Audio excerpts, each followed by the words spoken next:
up there, because basically what I want you guys to do is to think of this as doing the exact same problem over here, but literally going exactly backwards.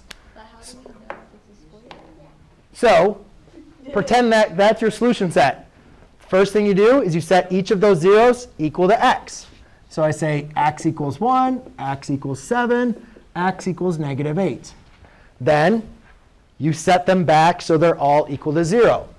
So I'll add 8 to both sides, subtract 7 to both sides, minus 1 to both sides. X minus 1 equals 0, x minus 7 equals 0, and x plus 8 equals 0. Now the one thing we can't determine is like the dividing by 5. And that would actually come into if their directions said they wanted it to be multiplied by a certain number, then you would know what to like do that for. But in this case, we're just looking for a general example. Now, these, remember, all multiply to give me 0. So what I'll do is I'll say 0 equals x minus 1 times x minus 7 times x plus 8.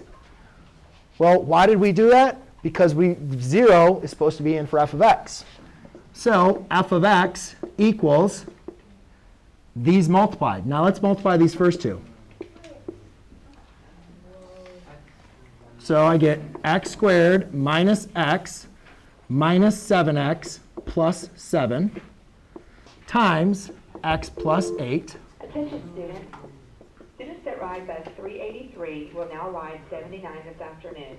Students who ride bus 383 will ride 79 this afternoon.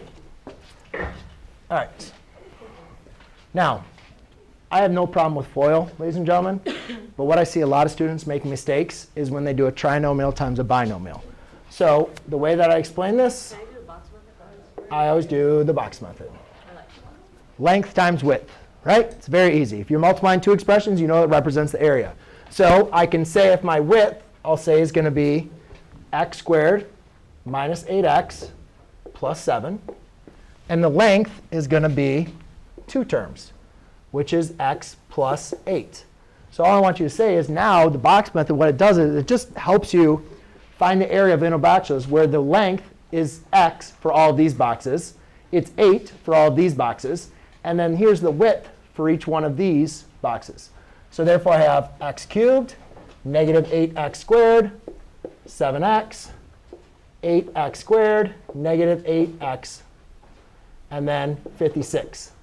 What's also nice about the box method is you have like terms on the diagonal. So my final function is f of x equals x cubed. The 8x squareds cancel out, minus x plus 56. Yes? Where? Which one? This one? Oh, that's thank you. So therefore, that is going to be 54, right? Yes, Logan, your question. So, is it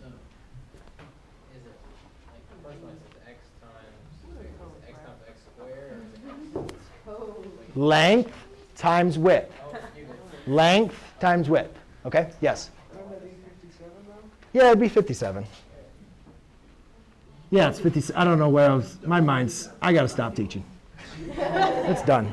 Too much teaching.